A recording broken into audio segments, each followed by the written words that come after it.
Over the course of 5 months, my 7-year-old daughter and 9-year-old son walked 2,185 miles along the Appalachian Trail from Georgia to Maine. For their short legs, that's somewhere around 10 million steps. They didn't walk all that way alone. My wife and I went with them. We even brought the family dog. When we started, the odds were we wouldn't finish. In any given year, only about 1 in 4 make it the whole way. We're told that in the trail's 77-year history, fewer than 20 families, fewer than 40 kids have completed this hike. 5 months of spending almost every minute of every day together is a whole lot of family together time. And 2,000 miles of varied terrain and varying weather brought a lot of challenges. Our family shared moments of the surreal, the serene, and the sublime. And the kids who emerged at the end of this hike, the family that emerged at the end of this hike, were closer, stronger, and more confident as a result. Early on, the kids were dependent on their parents for everything. But by the end, they had grown and matured, learned to do things on their own. At the beginning, some of the climbs were too much for their young legs, so sometimes their parents would take their packs. Sometimes we'd even clip the dog leash onto the back of one of our packs and let the kids hold the other end for a little extra help getting up the hill. But by the end, they were carrying all their own gear, all their clothes, their sleeping gear, even their shelter. It's about 5 or 10 pounds apiece, their small size helping to keep that gear weight down. Early on, we all struggled with the trail's inevitable discomforts. The early spring high elevations brought cold rain, turning to sleet, then snow, then hail, all in the course of a single day. That same night brought temperatures in the single digits, freezing solid our socks and shoes. In the morning, it was the adults who thawed things out in their sleeping bags, who got up early, built a fire, warmed the socks and shoes so that we could all get them back onto our feet. But by the end, our daughter, now 8, was wringing out her own wet socks the night before, stuffing them into her own pockets, so that when she climbed out of her sleeping bag in the morning, they'd be warm. Her self-sufficiency somehow making this discomfort less of a chore. By then, the kids were setting up their own sleeping hammocks at night, helping to cook dinner in the evening.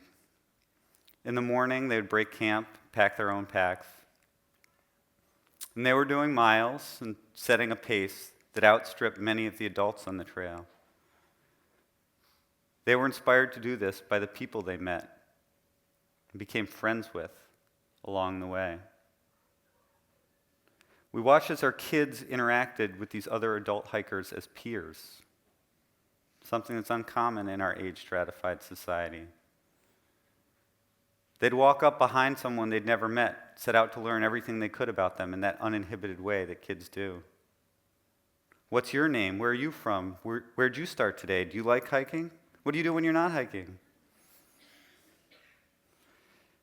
They'd share their life histories in that unfiltered way that kids will. My name's Maddie. The other day we saw a bear climb a tree. Then we watched it come down faster than a fireman sliding down a pole. I'm in 3rd grade. When I was 2, I broke my arm doing a Superman dive off a playground slide. My name's Nathan. The other day I caught a rainbow trout. Then we turned it into fish tacos for dinner. I like hiking because it means I don't have to shower. I wanted to go 4 states without showering, but my parents wouldn't let me. Sometimes my socks get so dirty they'll stand up on their own.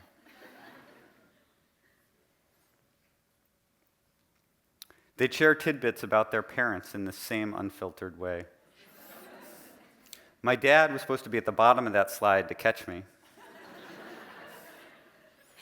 The longest I went without showering wasn't even on the trail. It was when my mom was away for work. I went 17 days. My dad didn't even notice.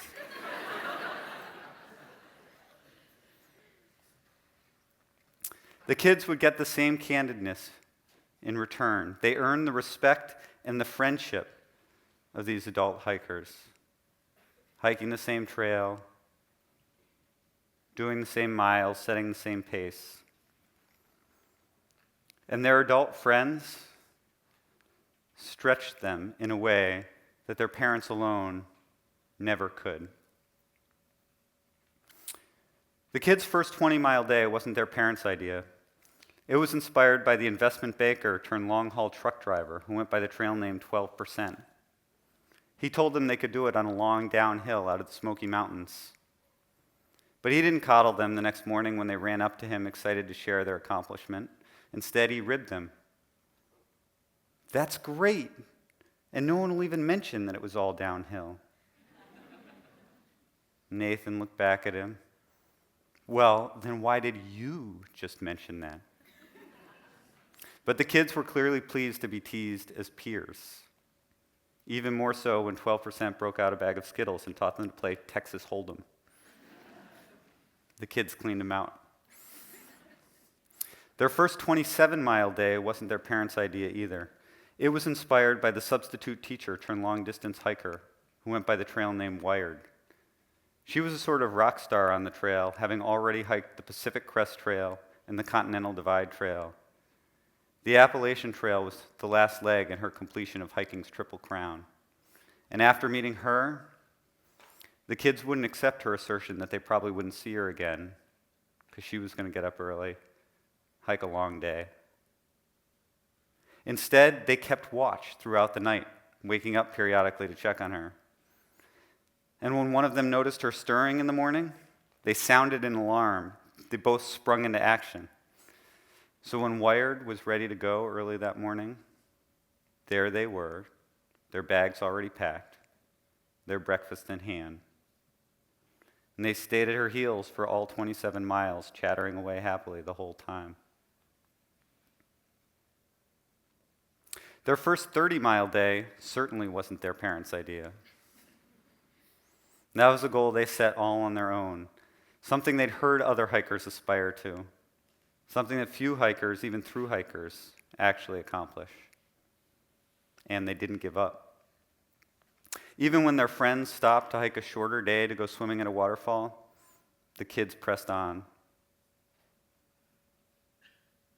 Maddie was glowing that night when she rolled into camp. She said that until the last 20 minutes, she didn't think she was going to make it. But after she realized she could, those were the best minutes of her hike.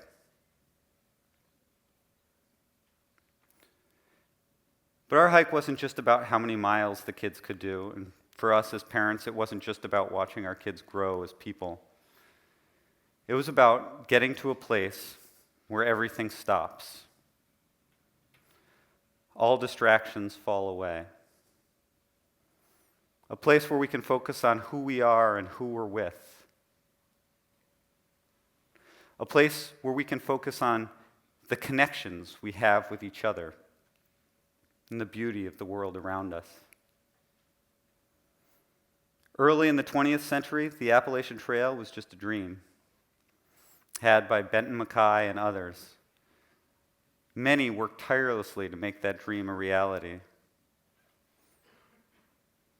Today, early in the 21st century, many continue to work tirelessly on that dream and to make a reality of other conservation dreams, both grand and small.